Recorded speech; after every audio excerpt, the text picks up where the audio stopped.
So we can go ahead and get started. I will go ahead and call the meeting to order for the Planning and Economic Development meeting on April 10th. And if we can approve the minutes, Councilmember Sundberg. Minutes are approved on my end. All right, same here. We'll go ahead and move on to our first order of business, which is the development review. Hi, Laura. Hi, Laura. Good morning, council members. Good morning. Jacob, would you like to share your screen for the presentation? Yes, give me just a moment.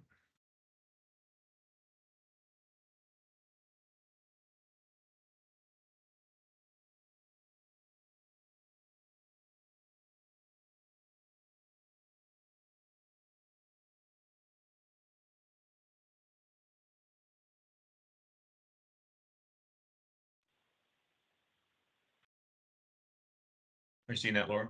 Yeah, we're great. Okay. So good morning, Laura Perry, Deputy City Manager. I am joined by Jacob Cox, our new Director of Development Services for the city. More on that soon.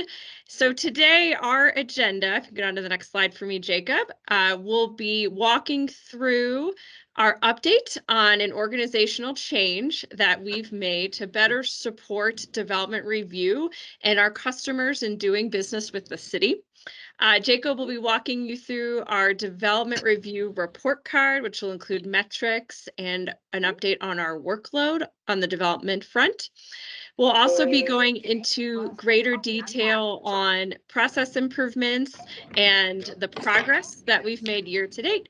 And then we'll close out with a new item that we're going to start to include in our quarterly presentations to council, which is a project highlight, which highlights a project that's reached permitting that we'd like to highlight and celebrate in Aurora. So just as a reminder, in our last presentation, we walked through several challenges and opportunities that we have as a city for the development review process. These are everything from what we require from a submittal standpoint for master plans, site plans, and civil plans, how we improve what we require to ensure that we're receiving quality plan submittals, as well as what can we do to decrease the rounds of reviews that our customers are experiencing, which includes repeat comments, changes midstream. So we are actively working on these things. You'll hear more from Jacob. We're also looking at our timeline. We're upgrading software and working through process improvements on that front in alignment with our technology capabilities. And then last, continuing to work on our culture and operational enhancements and staffing and recruitment, which is a nice segue into the next slide. So over the last several months, we've taken a hard look at the development review process and as well as the Public Works Department as an organization. And through our review and analysis of opportunities to improve our operations and increase efficiencies across the organization, we have moved forward in creating a new development services department. What this department does is it aligns engineering, building, our Office of Development Assistance, and our Office of Process Improvement into one department to better align these functions and improve coordination, collaboration, and then also serve as a foundational organizational structure to support the institutionalization of the processes that we're working through to enhance and improve. And Jacob will provide a little bit more detail on goals and objectives for this department later on in the presentation. And so without further ado, I'm going to kick it over to Jacob to go into greater detail on metrics, the improvements, and of course, the organization. Thank you, Laura. Good morning. Jacob Cox, Director of Development Services. I'll have to get used to the new title here. So I'll jump in. I'll kind of start with the metrics and then we'll go through some of the initiatives and talk about that project example that Laura mentioned. So across the board, metrics are trending upwards, particularly from the prior 2 years. This is a testament to staff working really hard to make improvements and being engaged with these efforts that we're undertaking. There are still some areas of improvement that we'll kind of walk through. Important to note that while some of the overall numbers are down in terms of applications, the actual workload remains very high due to the size and scope of projects being pursued compared to prior years. Really looking at the Northeast as an example, the greenfield areas are so large and complex with numerous sites, civils, building reviews happening at one time. Within one master plan, we might have 30 to 40 different applications happening at any one time. So that's something that's a little hard to read through the metrics. But kind of starting with the pre-app metric, that's a really important measure for us of what's to come. And that is up 34% from Q1 2023. So we anticipate a very robust year for development. That tends to be kind of our lens into what's to come in terms of development applications, civil filings, and so on through the year. We are working on some internal coordination strategies to improve some of these metrics, but overall things are trending upwards compared to prior updates that we've done over the last year with this committee. We're working on some internal strategies to get some of the referrals between departments working in a more streamlined fashion with some of the technology upgrades we're making with the Amanda process improvements, and then also with just some of the culture and collaboration work that we're doing behind the scenes with staff. And that's starting to pay some dividends. So I do think that these numbers will just continue to get better as we bring them to this committee. Over the last couple of years, we've seen developers and entities such as ARDA advancing very large infrastructure packages to be prepared for builders, commercial multifamily developers to go vertical. And so that meant infrastructure site plans, neighborhood level plan entitlements, mass grading packages, road and utility civils, construction approvals being advanced to meet those anticipated market demands to go vertical for those home builders and those multifamily and commercial developers. Really pre-apps are up. We've got development applications that are trending upwards in terms of the metrics. Drainage as well. We're quite a bit better than this time last year on the drainage reviews. That continues to get better with all the work that Sarah Young and Vern Adams' team are doing. Civil plan approvals, 90%. We're really happy about that metric compared to where we were a year and a half ago. And then easements and real property license agreements remain very high. And we'll go over a couple improvements to those efficiencies that we found over the last year that we're implementing. Moving over to the building side. So commercial, I'll walk through these metrics a little bit. Commercial is down, but single family permitting is up 139% from this time last year. It's important to note, though, that some of those large commercials are in a much longer lead time, particularly multifamily. That tends to be about an 18-month cycle. And so it doesn't typically follow the calendar year, but we do have a lot of very large commercial and multifamily projects in the system that these numbers will start to shift as we get to through the end of the year, and those will start to level out a bit. There's typically, I apologize. Move on. Development review funding remains strong. It's up 10% from 2023. This is trending to be in line as well with the 2024 adopted budget. And feel free to stop me if you guys have any questions as I work through the slides here. So I'll kind of work through the initiatives here for 2024 development review. Staff across all divisions and departments are actively working on necessary updates to codes, manuals to provide for better consistency between our documents and a more predictable guidance for developers. That's been something we've heard coming out of the red tape committees. It's something that we meet and engage with developers every week on the large projects that we meet with, and we're actively working with our stakeholder community to understand the issues and work through some of those pinch points. I mentioned license agreements and easements. So the license agreements and dedicatory map part here, this has been something we've been working on. We started it with the stakeholder community, with a group of developers working through how do we find efficiencies with our license agreements.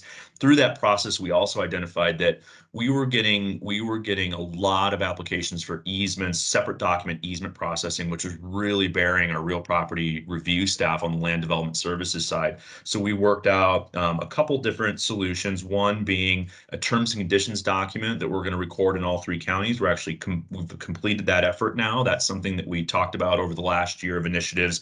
That took a lot of work between departments, between the development community, working with legal counsel internally and externally to make sure that that document worked for all parties. That's going to really streamline the license agreement effort. This was a few years ago, this was becoming a real permitting pinch point for us and the ability to issue civil plan approvals.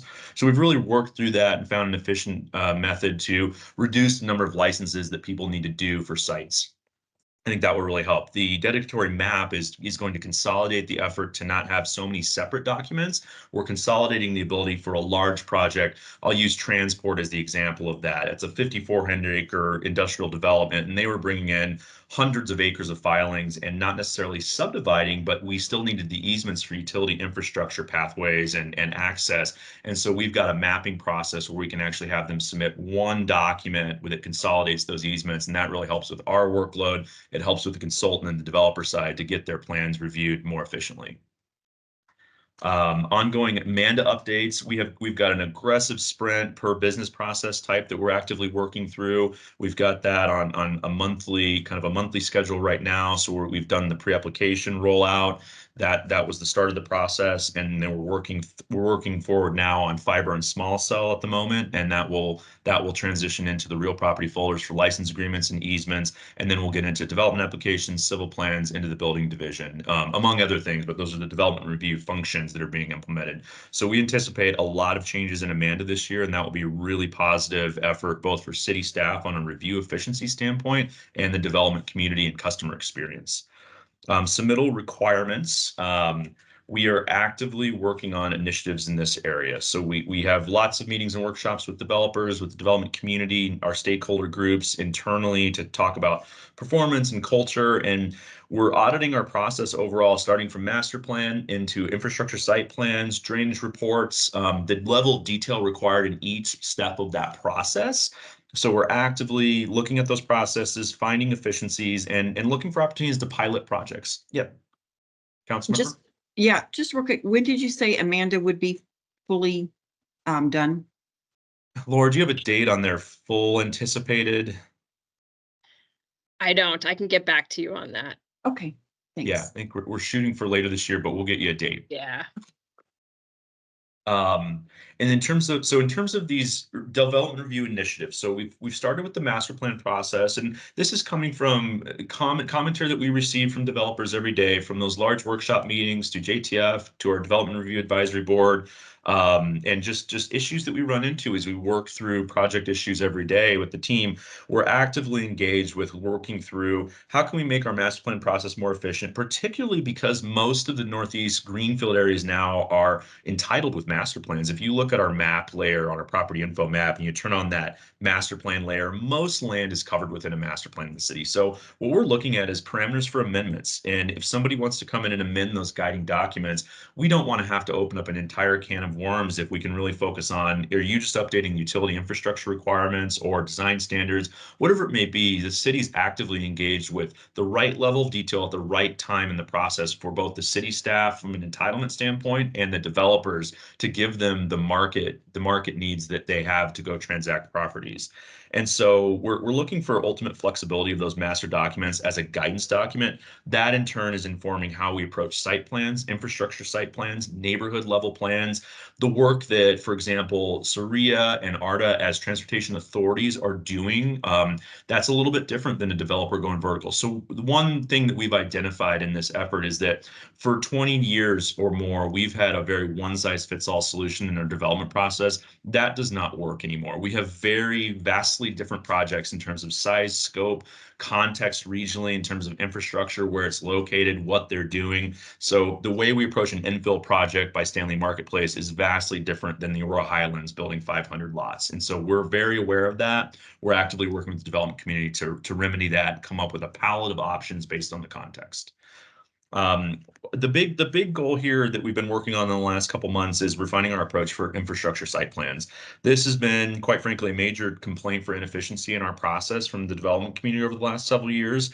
They are very necessary in some cases, but we're also looking at the fact that a lot of particularly the eastern area, the 470 corridor, most of the master plans have a very high level of detail where we understand the connectivity, we understand where the road alignments need to be. So we're actively working to try and get those projects advanced to civils much more efficiently than we have in prior years.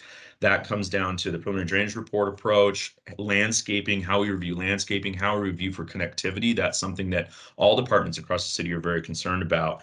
And so we're actively looking at different approaches based on the different context, as I mentioned, for a rapidly growing city. A major element that Aurora Water's brought to the table is a revised approach to preliminary drainage reports and the level of detail required in those drainage reports. This has become kind of a pinch point in our process over the last several years. And so we're actively working on what level of detail is needed earlier with the site plan context versus the total final construction level of detail. And so Sarah Young, Vern Adam, and their group have been actively engaged with us on the civil coordination with the engineering team, as well as the planning department on how do we review this collaboratively and concurrently. So we are actively also auditing our timelines.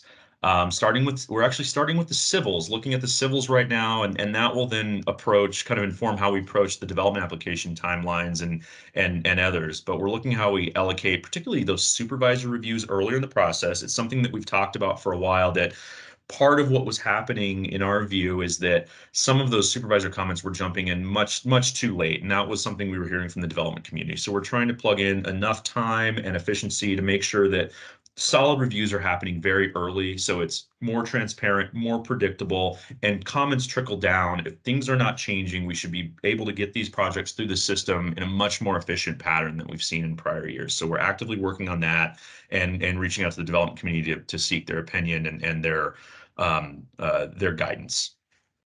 We're also looking at the idea of parameters for commercial developers to meet those aggressive market demands and bring those projects to the market more quickly. We have in prior years had what was called the ASAP program. It was the Accelerated Service and Priority Review program. During COVID, it didn't disband completely, but I think our staffing created some challenges for us to be able to meet those demands. So we're actively working on that right now. And the pilot project that I'm going to go over shortly is actually a good opportunity to talk about some efficiencies that we've strategized in that front. So I'll talk a little bit about the reorganization. A big part of the reorganization is bridging the silos between departments and divisions. And so this is an entirely collaborative effort between all the departments and divisions. So I want to thank Janine, Brandon from the planning department, our colleagues in Aurora Water, Sarah Young, Vern Adam, their utility and drainage teams, and then the building division, our engineering development services divisions, Office of Development Assistance, Office of Process Improvement, the Parks Department. This is a total team effort across the board, and all of our colleagues are really pivotal to making all of this happen.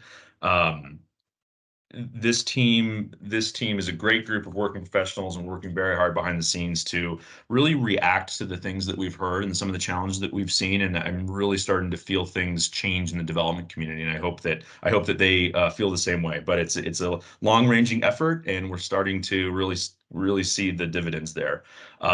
We also can't do this without the input from that development community, and the consulting industry is working with our development review system every day. We have great relationships with our stakeholders, and that engagement is key to ensure these initiatives work for everybody and not just the city. These need to work for the developers that are trying to pull those permits every day. So our goal at the end of the line is to have the most collaborative and effective organization when it comes to doing development-related business in the city of Aurora.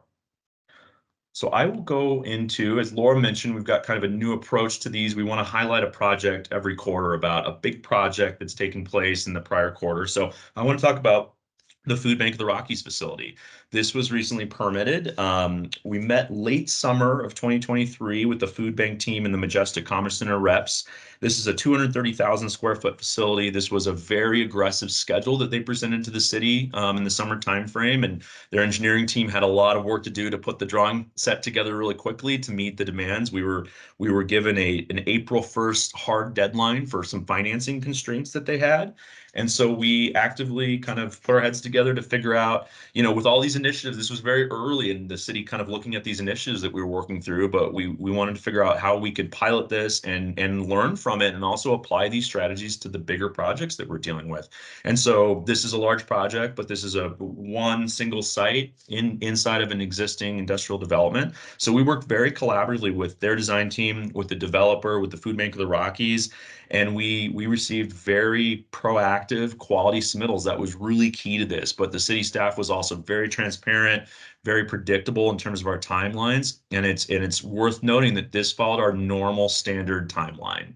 And we were able to get it done on a really aggressive schedule because we piloted some ideas that we hadn't done before. One of those ideas that Laura and I had talked about with staff for leading up to this project was a team approach, the consistency of the team reviewing it from site plan to civils to signing off building permits.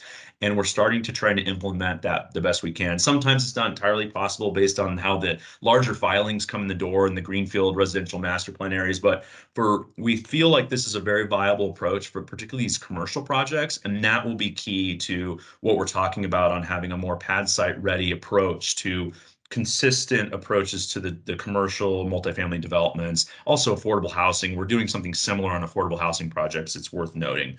An area where we've received some complaints in the past has been some engineering interpretation inconsistency between the site and civil reviews on concurrent process. That's something we were seeing some pinch points. And what I'm talking about with the team collaboration on the piloting of consistent staffing, that really helped because we had the same reviewers from site plan to civils that were transitioning. That allowed us to review these documents really concurrently, really efficiently. And we ultimately got the project permitted 2 weeks ahead of that hard financial deadline for Food Bank. So overall, from site and subdivision plat coming in late October, it was approved in mid-March. It was about a 4.5 month time frame overall, which is a very aggressive schedule for this project from start to finish on full building permitting. So we're very, very happy that we were able to meet that deadline. It's a really great project, and my kudos go out to the entire development review team because it was a collaborative effort, and my thanks to Majestic Commerce Center and their engineers because they did a great job on working with us to get this project accomplished. So with that, I'm happy to answer any questions, and thank you for your time. Thank you. Councilmember Sundberg, do you have any questions, comments? Let's see. Well, it's great to see efficiencies being created and an actual example that you can tout. Consolidating matters and even considering changing market needs and getting away from a one-size-fits-all that I think for our customers was the equivalent of driving up I-70 on a Sunday ski morning. But now it's like approaching a long Chick-fil-A line with experts with their handheld devices. You know you're just going to get right through it efficiently. So my only question is the Amanda system, when one has to learn that, is it pretty user-friendly, intuitive, or is that tricky? I mean, I'd probably have a hard time with it, but You know, I will say when I started the city 10 years ago, it was tricky to learn. I will say our Amanda team has been the group that we've got working on this, Taylor Bird and her team of consultants, and then the folks around the city that are actively engaged and leading this effort. They have prepared, I will start with the pre-application as the example, because I was doing some testing with our team and Office of Development Assistance, and they sent a video, a tutorial, and they also sent a 4 or 5 page PDF document that was an instruction manual on how to use the system. This was a customer-facing tutorial. It was so effective. I was very impressed, and I believe they're going to be rolling that out with each business process. And so I think it's going to be very intuitive for folks to learn if you've not encountered Amanda. thank you for the presentation, guys. Thank you, Councilmember. Thanks. And the Amanda, so do you probably still have staff that was used to Amanda? And then I know we went to Acela and we're back. Correct. And actually in the development review front, we didn't really transition into Acela. And so that's right. it's a consistent approach. And so that's been really effective for us because we're able to kind of just refine what we're already doing. Yeah, very good. I had a question on the license agreements. Yeah. So you said now you can file with the county. Is that what you said? Clarification on that. So what we're filing with the county, no, the license agreements still come through us. There will Okay. still be encroachments that are identified. For example, if you have a fire lane easement, you need to put a gate across that easement. That's an encroachment over. The fire department needs a Knox box and a gate. We would need that encroachment to be licensed to meet our policy and codes. But what we're doing is we put together a terms and conditions document that's a plat covenant note that is recorded between the 3 counties so that we can kind of tie it together as the jurisdiction that is within 3 counties, and we're consistent between the counties and what we have on record, and those notes will live in our subdivision plats. Okay, and then I know we had a situation with, I think it was with Oakwood on, gas lines and that, and it's not just Yeah. Oakwood, it's anybody. Have you guys figured out a way to, deal with that but, easier manner? When you're Those, dealing with those outside entities. yeah, those are a little tricky. Typically, Yeah. those entities, so we have franchise agreements with Excel Energy. Those are pretty straightforward. With some of the other providers, I think Oakwood's was a Magellan gas line. We've got CIG. There are different instruments depending on when those recorded, and so we have to follow some of that easement language. We also have to kind of, if it's within our right of way, we have certain rights and responsibilities, and so it's a really case by case contextual basis based on the location of those lines. And, in the case of the Oakwood, we worked hard with Oakwood to try and find a compromise in that scenario. And I do believe we have a path forward now. Yeah, we do. Yeah. Great. Well, wonderful presentation. You guys are doing a great job. Really, really appreciate it. And I know the development community appreciates it as well. So you said you will highlight kind of different developments Yes. here and there. Okay. Yep. Yeah. Absolutely. Every quarter we're gonna end on one of those positive project notes, and there might Okay. be more than one, but this is the one we wanted to focus on today. Great. Looking forward to it. Okay. Thank Thank you. you again. Thank you. And congratulations to you as well. Thank you so much, Councilmember. So next we have retail strategy update. Hi, Andrea. Good morning, council members. Thank you very much for having me. I'm here to present the outline for our retail strategy project, a project sponsored by Council Member Bergan, but will touch every single ward in the city. The goal of the project is to enhance and optimize Aurora's retail sales tax collections through the implementation of various strategies. And my colleague, Bob Oliva, the supervisor for commercial retail, is also here to answer any questions you might have. The strategy starts appropriately with gathering important information by ward. We have, primary retail locations, looking at those locations, analyzing them. Where is our retail? What's it comprised of? What are the pluses and minuses? And analyzing that data and working with the council members to understand what's going on in their ward and hear from both the council member as well as their constituents, if appropriate. What are the hopes and dreams? What are some of the things that we can do? We've identified 8 overall strategies that were presented to you about a year ago that we would look to implement across the city, but as each ward is slightly different in demographic composition and layout and who's in the ward in terms of shopping centers and ownership, we will tailor each of these to the wards, looking at that and working with the individual council members to craft these individual strategies. We'll meet with council members one-on-one to discuss the potential strategies based on our analysis and the information. And after those meetings, we'll pull together 6 mini strategies in about a 5-year timeframe. What are those strategies that we can implement quickly? Where are the owners who are willing to work with us? Where are the vacancies that provide opportunities? Are there individual businesses that we can work with to help them increase their sales and get them to perform at a level in a different location that makes them more desirable? And then we will take the individual strategies, compile them into one, and bring it back through city council, and it will form the overall framework of our retail strategy. So it'll be a compilation of 6 sort of mini strategies for each ward, and then a document that's put together, and then we'll identify short-term, medium-term, and long-term strategies that we can employ. So that's sort of an overview of what we're doing. We are in the process. We have started collecting information. Councilmember Bergan is next on the list to be to meet with us and go over her information and get her feedback.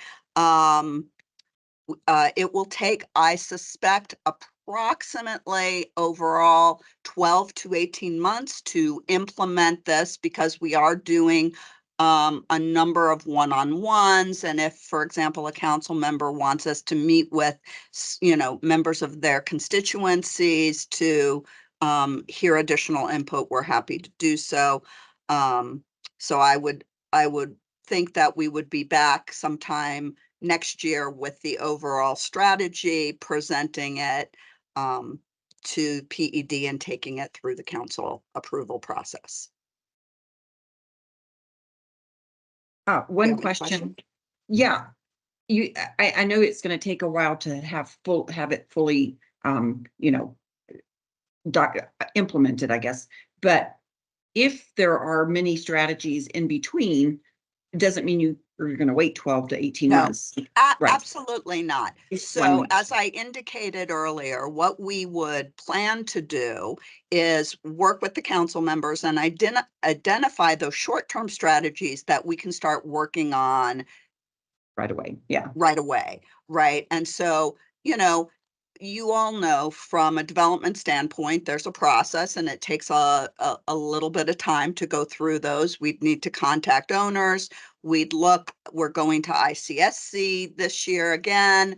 If there are retailers, for example, that we want to specifically attract, we would set meetings at ICSC to meet with those folks. So it's a continual improvement loop. Yeah. How's that? Right. That sounds good. Councilmember Sundberg? Sounds like a great idea. Who's next after Councilmember Bergan? I think it might be you. No, I'm just kidding. I don't know. And Well, we're working on projects, and it takes us a while to do that, but we do have a template for presenting the information in short form, working with our folks in our data section of planning and business development. So we will be there, and we're working through as quickly as possible all of the wards. So there's ongoing meetings, and we can do more than one ward at one time. They're Okay. in different stages. Well, obviously out here in central and northeastern Aurora, there is a veritable food desert, right, with respect to not just retail, but grocery stores. And I think there are a couple of contractual negotiations taking place in a couple of these developments. But you're right, each ward faces different challenges. Yeah. But thank you for being proactive about the whole overall plan. We thank you very much for allowing us to move this forward. We're currently, as I said, meeting with our development partners, making sure everybody's aware. We've met with AEDC. We've met with the Chamber of Commerce. We've met with Visit Aurora. We have a few more meetings than that. I'm meeting with BAB to present the outline. So everybody will have an opportunity for input. Okay, thank you. Andrew, does this need to move to study session or not? Because you're doing the individual ones, so probably not. Yeah, at some point in time, but we'll come back to you with periodic updates if that's your preference, council member. Okay, that sounds great. Well, thanks again. We appreciate it. Thank you very, very much. Much needed, and I think it will give us the kind of the vision that we need to move the city forward and ensure that we have that great retail tax base. So, okay, next is the summary of proposed land use legislation. Liz Rogers. So actually, I'm gonna start off. Oh, hi, Mindy. Yeah, we're gonna do this one together because we have a few. Well, there's a lot going on, and we're all trying to watch every day, and it's ever changing. And Liz is keeping tabs on all that. So we'll focus on the state legislation that's either that could impact the UDO or have to amend our comprehensive plan. So, and then Liz is gonna I'll give one update, do one bill at a time, and then Liz can give you the status. So first up, we have House Bill 1366. It's called Sustainable Local Government Community Planning. And the bill as drafted has numerous studies and action plans to be generated. It requires these to be adopted as part of the comprehensive plan. And for that, that's Aurora Places is our comprehensive plan. And it would require a climate action element, a transportation demand management plan, and that is probably, that bill would have other elements added to the comprehensive plan too. And that would take quite a bit of time for us to do an amendment such as that, as those. It has to go through public hearing. You need 2/3 majority of the city council, and has to go through the planning commission. It would take a lot of work to get these elements done. So with that, Liz, you want to give update on the status? Yeah, so the city, we're currently heavily monitoring this at the city level. We haven't taken an official position yet because while we do have many concerns that Mindy had mentioned, the bill has also been rescheduled for committee over 3 separate occasions in the past 2 months. So we don't anticipate this might pass at all. So we're kind of watching it to see if it's going to even be going anywhere before engaging fully in this process. Okay, so the next one, again, another one that could impact our comprehensive plan is called Senate Bill 174. It's Sustainable Affordable Housing Assistance is the name of the bill.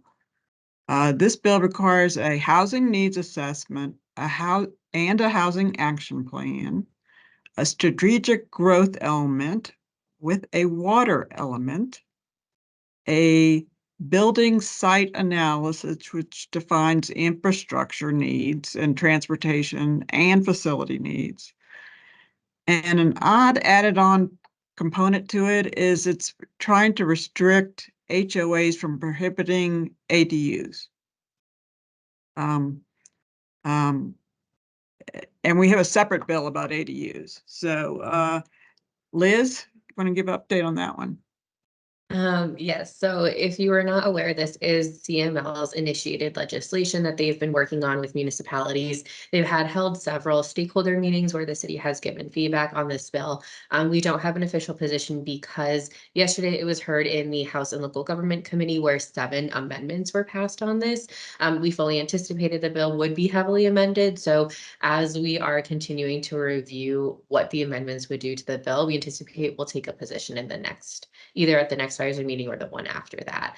As this is CML initiated legislation, we would like to work proactively with the bill sponsors to address some of our concerns, mainly that if the city would have to do these analysis, or it can be done by a regional entity. That is something that is an option in the bill. So that could ease the cost burden for us when we do those analysis.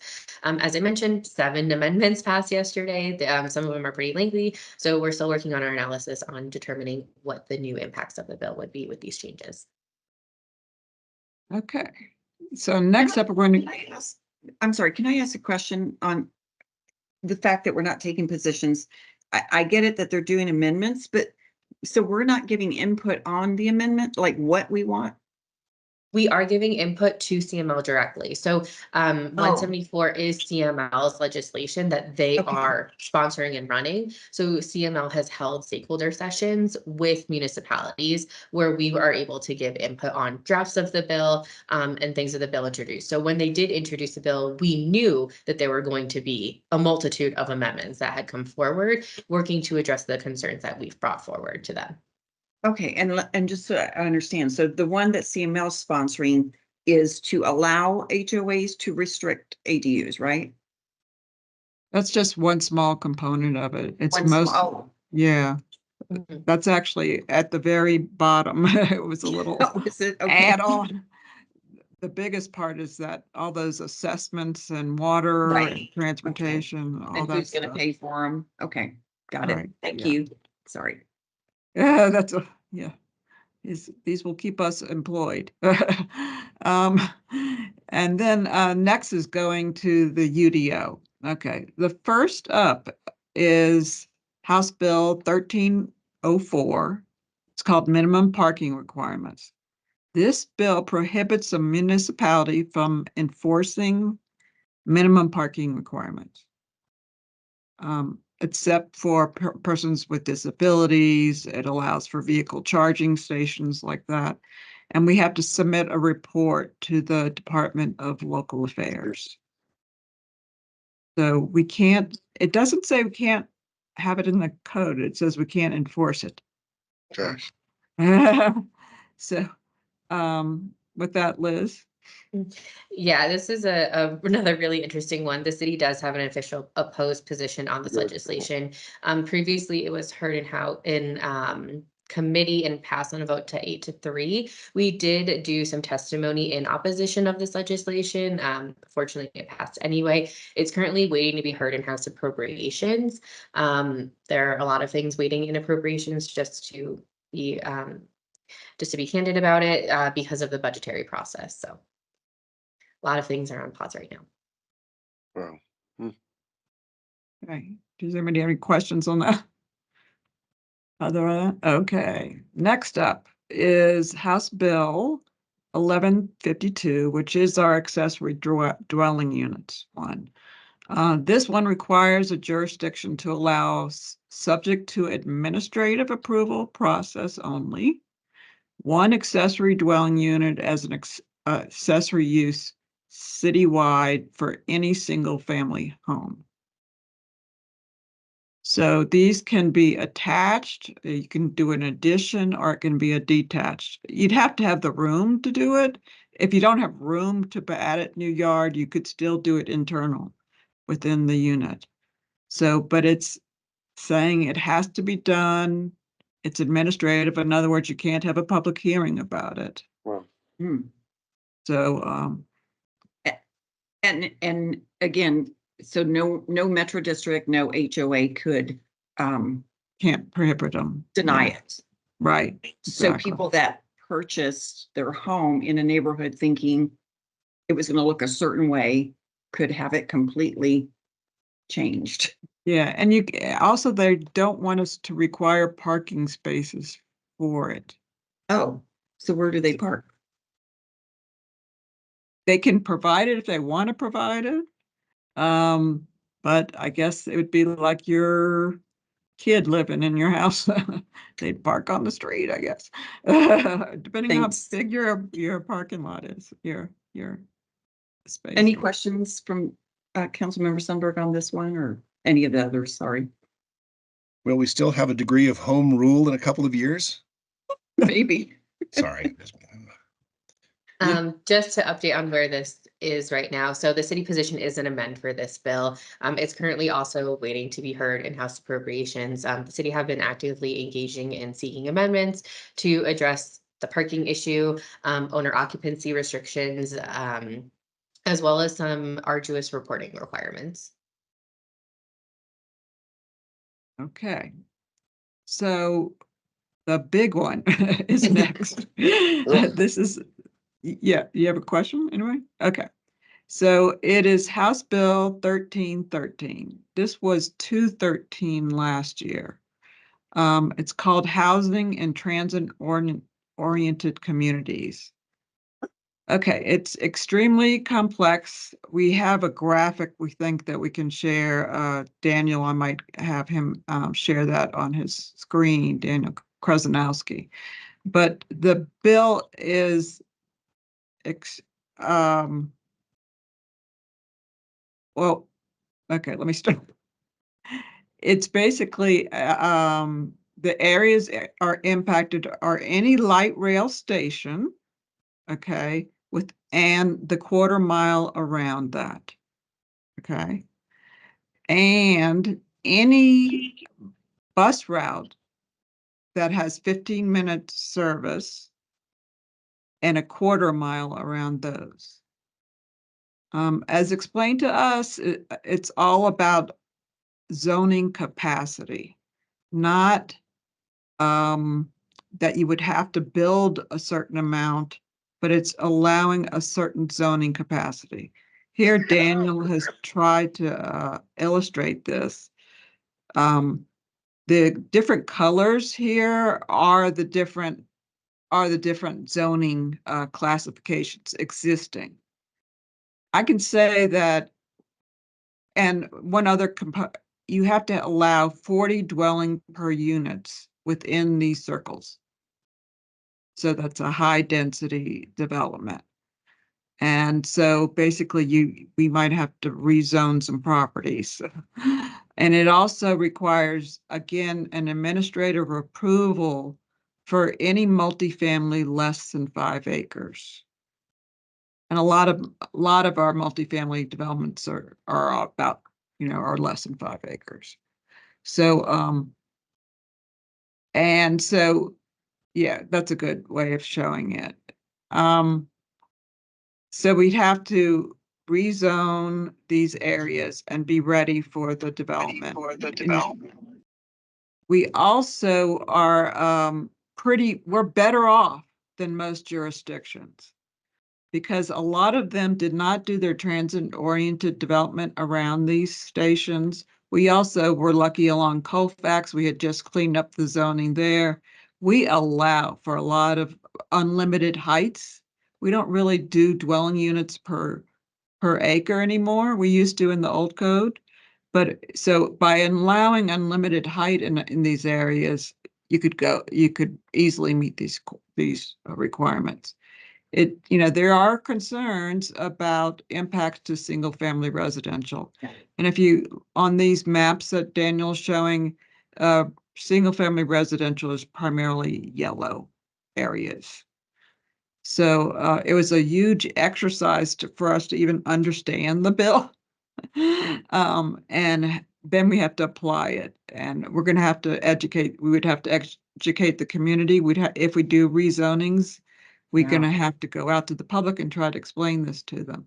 It doesn't really, if you look at the areas, it's all along 225, Colfax, Havana, and Parker are probably the only areas that would be impacted. So it's not going to affect the Eastern Plains. So, I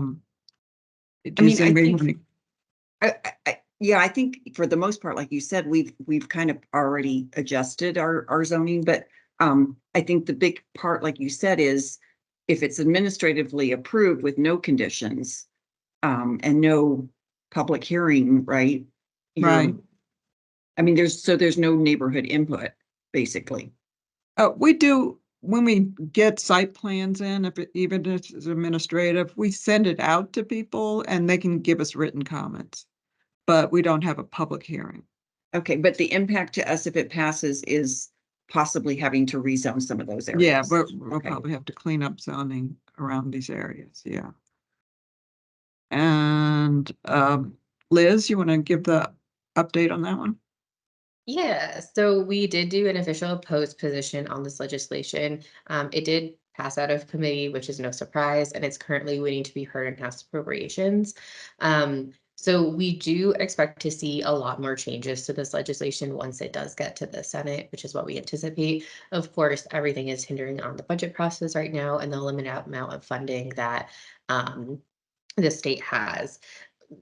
Besides the home rule concerns, we do have significant concerns as if we do not meet the housing opportunity goal for zoning, our highway user, our HUFT funding would be impacted negatively, as in they could claw it back. As Mindy mentioned, we're still in a good position for where a lot of our zoning is already in compliance, but this is still a major concern for us to still have this in the bill. Okay. Anybody needs a deeper dive into these, we can help you understand, especially if they're passed. Okay, the next one is House Bill 1007, prohibit residential occupancy limits. Okay, so this one prohibits a jurisdiction from enacting or enforcing residential occupant limits in a home based on familiar relationships. So we have that in our code now. It's no more than 4 unrelated people can live in a home. So we'd have to change our zoning code to comply with this. You still have to comply with building codes and life safety codes and all that. Health and, sometimes water codes. So Liz, on this one? Yep. So this bill did pass the House and the Senate, so it's now currently waiting on the governor's signature. And this one, I know it has the health safety, but it's a little bit murky on that. So we will not be able to impose any limits unless it meets like certain fire code. Yeah, I think, I'm not sure what the building code, but it's almost, a certain amount of square foot per person is Yeah. required now. I think it's 150 square feet, but that still allows for a lot of people. Yeah, and you I'm have already to have getting- window exit, you have to Oh. exit windows in a bedroom and things like that, So you can get out so this will affect also the zoning code. the zoning code, but also then code enforcement in terms of, Yes, big time. yeah. Okay. I've already had complaints because of 10 people living in a house and Yeah, it's happening all it's over. not Yeah. good. Yeah. Yeah. Okay. Is that it or is there more? One more is, Oh, God. well, actually, we have 2 more. I just, construction defects is, Oh, yes, that's a I'll good one. cover, and Jeffrey Moore will cover one oil and gas one. Okay. Okay, so, the Senate Bill 24-106 is the right to remedy construction defects. This is really, I think primarily it's just a step in helping us. But instead of 1 or 2 people being able to seek damages, it has to be 2/3 majority of the owners that do this. So I see that as the biggest component of the bill. And you can no longer seek damages on against construction professionals for failure to comply with building codes unless there's an actual failure. So I think before, let's say if you only put your beams too close or something like that, and you could have sued because they didn't follow the building code. But they have Yeah. the right to remedy. Yeah. Yeah. So, but now you can't sue because they didn't follow the building code, only if it resulted in a failure of some sort. And if I may interject on this one, Janine Restad, Director of Planning and Business Development. This is so important, not only for condominiums, but as we have been meeting with developers and builders, we're starting to hear that there is a reluctance to even build townhomes. Right. So if we don't fix this, I mean, townhomes are your next entry point. So this is really, really crucial. Thank you. Question? Oh, go ahead. Where does the HBA stand on this? They've been a real leader in understanding this they're whole thing comprehensively. Proponent. They were, I But think, this very started specific this. thing, do they feel this is enough? Probably not, but but Liz, I do you have any- not had the chance to speak with the HBA, but we can talk to them and get back to you on that. I'd recommend it if you could, because they've been very comprehensive about really considering a lot of factors with this. Yeah, they actually presented at the, was it last summer? I forget the name of the forum that they had, but they had a panel specifically on construction defect, and they're 100% behind this bill. But like you said, probably would like a little bit more to it. Mhm. So Liz, do you have a position on this one?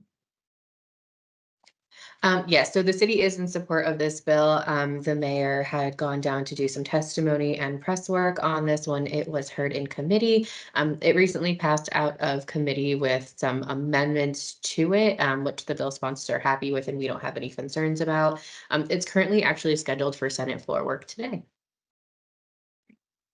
Good, we could watch that one or listen to it. And then the last one is an oil and gas bill, Senate Bill 24-185, and I'm going to hand it over to Jeffrey. Thank you, Mindy. Good morning, Chair Bergan and council members. Jeffrey Moore, manager of the Energy and Environment Division. Senate Bill 185 is a bill that would prohibit forced pooling of mineral interest owned by local governments within their actual jurisdictional boundaries. It also provides some additional requirements on the operator to legally prove that they have met that 45% leasing hurdle within their unit. As a reminder, forced pooling is if a mineral owner chooses not to lease, and if the operator can lease at least 45% of the remainder of the minerals within their unit, they can force pool those unleased owners. Forced pooling means that you are forced to be a financial partner in the drilling and the operations of the well. That's a position that local governments cannot be in for multiple reasons. And so this bill would exclude local governments from being force pooled. There was a similar bill last year that had went much further than this bill did. The city testified in opposition to that bill. I was very pleased to see that they removed those items that we were in opposition to last year. And so we were able to support this bill. Pfizer gave us approval to do that. I testified last week and it did pass the Senate Ag and Natural Resources Committee 5-2 with bipartisan support. I believe it's in appropriations now, but Liz may have an additional update, and I'm happy to answer any questions that you may have. Yeah, so it will go to Senate appropriations, but it hasn't been scheduled yet in Senate appropriations. Any questions, Councilmember Sundberg? Oh, could you just clarify your position on this, Jeffrey, in your Yes, I apologize. Yep. Thank you, Councilmember Sundberg. Yes, the city supported this bill. Okay. We believe it's helpful to local jurisdictions. It provides a lot of local control. Local jurisdictions that choose to lease their mineral interest, there's absolutely no change to them at all. It doesn't affect them negatively. For jurisdictions that may choose not to lease their owned mineral interest, this gives them the ability to have another option, to actually choose that option rather than be forced into a lease. And I think that local control aspect is important. And each local jurisdiction can make their own decisions on what's most appropriate for them. Thank you, Jeffrey. Too bad we can't have choice on all the other bills. Agreed. Is that it, Mindy? And That's it. That's it. That's all for sure. a list. Well, there are other ones, many floating Well, around. Well, were and busy. I wanted to say thank you because it is important to know the consequences of the bills in terms of UDO changes, code changes, that type of thing. So I think it was important for this committee to know the work ahead for your departments. So thank you. Okay, thank you. Okay. There are no other presentations. Let's see if we have Brad Pierce, do you have a report for oil and gas? Yeah, thank you, Councilmember Bergan. My first quarter report on the activities of our Oil and Gas Advisory Committee is in the packet. Just want to highlight a couple of things. So our last meeting on March 20th, we had probably half a dozen people attend on Microsoft Teams who commented on the Lowry Ranch drilling proposal, which, as you all know, it's in Arapahoe County. It's not even in Aurora. So Jeffrey and the staff did a really good job of responding to the comments, basically saying the city has no control or approval authority or anything on the Lowry Ranch. So we directed those folks from the public to submit your comments to Arapahoe County. So that was something that, the city does not have any control over, other than I think we'll provide comments at the appropriate time. Secondly, we have We will have a couple of vacancies on our committee in addition to the industry vacancy we've talked about before. So we have, we're going to have 2 citizen vacancies, probably around June 30th. We have one that's term limited and one other that is resignation. So we'll have 2 citizen vacancies.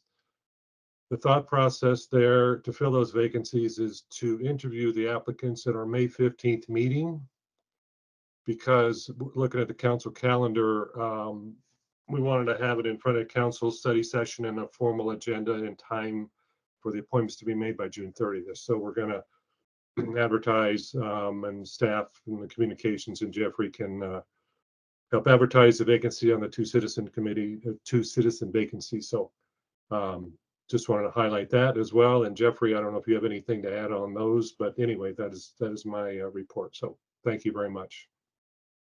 Thank you. In terms of advertising it, I know staff will put it out on social media, but as for the industry one, they're probably not looking at social media. So are we sending emails to industry, developers, whatever? Thank you, Councilmember Bergan. Yes, we have approached individual operators that are active in our area, and ask if they would be willing to place someone, one of their staff members here. The person does not need to live in Aurora. There's no residency requirement. They just must work for a legally licensed operator through the ECMC in the state. So we've reached out directly to some operators. We've asked for that for the last year and a half, and no one has been willing to do that so far. I think this time we're going to reach out also to some of the industry organizations like KOGA and API and just let them know if they want to put it out on their networks. That would be wonderful. Okay, so it's the operator one that's the vacancy, the land developer is filled, correct? Okay. There's going to be 2 citizen positions open in late June. Isn't there one other, or am I mixed up? We have the industry. We have 3 categories: citizen, industry, and large property owner. So the large property owner slots are filled. Okay. So we're looking at the 2 vacancies as a citizen and the 1 vacancy of industry. Okay. Thank you. Thank you. All right. Chance. Okay. Sorry, Can I ask is it okay if I ask an oil and gas question just for clarity? Lowry Ranch, Lowry CAP, is that the same thing? Yeah. Yes, okay. That's correct, Councilmember Sundberg. And from what I see, looks like the Lowry CAP would spin off $1 billion in tax revenue to the county and its associated taxing districts over the course of 15 years. And yet, I think it got stiff-armed. Is it in progress? Is it dead in the water? What's going to happen? Thank you for the question. It is in progress. I'm not up to speed on all of the proposed taxes. The Lowry Ranch is owned by the state of Colorado, and it's managed by the state land board. Royalties that go to the state, those royalties go to the education fund. So those are funding schools. They would go to the state, not necessarily to the county. The county will likely get some property tax and potentially royalties and some other things. So the area is called Lowry Ranch. The proposed project by Civitas Resources is referred to as the Lowry Ranch Comprehensive Area Plan, which is the acronym for CAP. So we call it the Lowry Ranch CAP. So that's the name of the project that's been submitted to ECMC for review. It was deemed complete just in February. They've been in process for a year and a half, getting this ready to go with the state. It is in a public comment period now through May 3rd, and there's a dedicated website at the ECMC webpage that anyone can place comments on. The city is preparing comments to be submitted prior to that deadline. The CAP is the first step in approval. Secondarily, there are submittals to Arapahoe County for the individual well sites that will have to go through their approval process. Some of those have been submitted, but not all of them. And then if those are all approved, it goes back to the state for individual well site reviews and approvals and individual well review and approval. So it's still another probably year of permitting that would be required before any final approvals could be issued. So if drilling were to occur it's probably sometime this time next year or mid 2025. And is that still likely with the stance of county commissioners and their recent votes? I believe that is in my perspective here as we review this as, city departments, as long as the proposed wells meet all of the requirements for the county and the state, they are most likely to be approved. Okay. The county has to abide by their own rules and regulations. They can't just say no as long as the operator meets the requirements that are currently in county code. Those requirements changed twice last year, most recently in November, but I believe that all those sites do meet the new updated county code. And so as long as they do, my perspective is most likely they will be approved.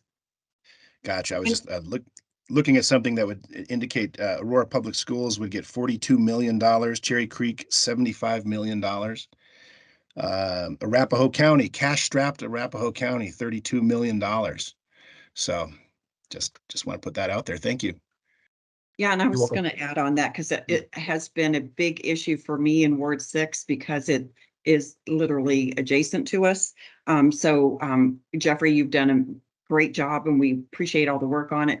We still get a lot of constituents that have concerns about environmental impacts and so forth. As much as we tell them that we really have no authority, it doesn't seem to be an acceptable answer. It's been quite a challenge to have to navigate, even though it is a county's authority. And like you said, Jeffrey, ultimately the state, COGCC, or I don't know if they changed their name, would have to approve it. But didn't the county just recently make some code rule changes in terms of distance?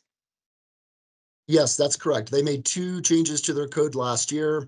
One, I believe, in August and one in November, in 2 phases. And they made changes to setback distances.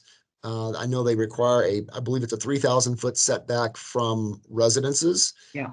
There is a base 1 mile setback from reservoirs, but there are some exceptions to be closer to than that if certain criteria are met.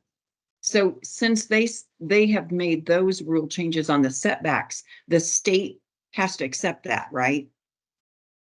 The local jurisdiction rules would be above and beyond state rules, yes. So whatever the county sets, they have the authority to enforce that. If they're greater, more restrictive than the state, then yes, the state would have to abide by that. Okay. All right. Thank you. You're welcome. Thank you. Thank you. All right. Other reports, Chance? I see you. So you have, it says no report, but you probably have one. Hi everyone. I actually just got a new announcement. Gardens on Havana just updated their website. We're getting a Dave's Hot Chicken. That was one of the new restaurant concepts that was to be announced. Nana's Dim Sum and Dumplings just opened. It's definitely a local favorite already. It is a local family, and so it is a small business. I know some people thought it was a franchise. And then we are, one of the big announcements, I'll be working with Bob for some other retail updates as well, but Daiso is coming to Village on the Park, which is a really big deal. It's kind of a Japanese, like a dollar or household store. And it's very popular in a lot of larger cities. And we're getting one that's almost 9,000 square feet. Il Forno dei Tutti, so we're getting a trattoria, so a place you can grab and go some Italian deli and subs, as well as like grab and go lasagna. That's coming soon as well. And then I just found out we're getting a new K-pop store, and then we're also some of the dealerships and their redevelopments. I know one of them, Hyundai, is actually their showroom's complete, but their repair shop actually will be done hopefully by May and do a grand opening in the summer. Shamrock, also their construction should be done by May and hopefully opening by June, July. It's kind of like a restaurant depot, but no membership required. So hopefully they'll be open before 4th of July and you all can go get at price ribs at wholesale cost at Shamrock for your 4th of July plans. But lots of new things to come. I think we're about 98% leased in most of our properties. And so thank you for letting me do a quick update, but have a great day. Thank you, Chance. And then Becky, you have an update in planning? We do. Thank you, City Council, for the appointment of Bob Roth. Many of you know former City Council member Bob Ruff, who is our newest planning commissioner. So we're excited to have him on board, and he will be at work tonight. All right. Very good. Any other reports from any of the other organizations? Not hearing any. Our next meeting is scheduled for May 8th. I don't think there's any conflicts. Trying to just make sure. May 8th. Looks good. Councilmember Sundberg, anything else that you'd like to add? No, thank you to everyone for their input and expertise. And Great. It was a wonderful meeting. I really appreciate everyone's work and have a great day. thank you, everybody.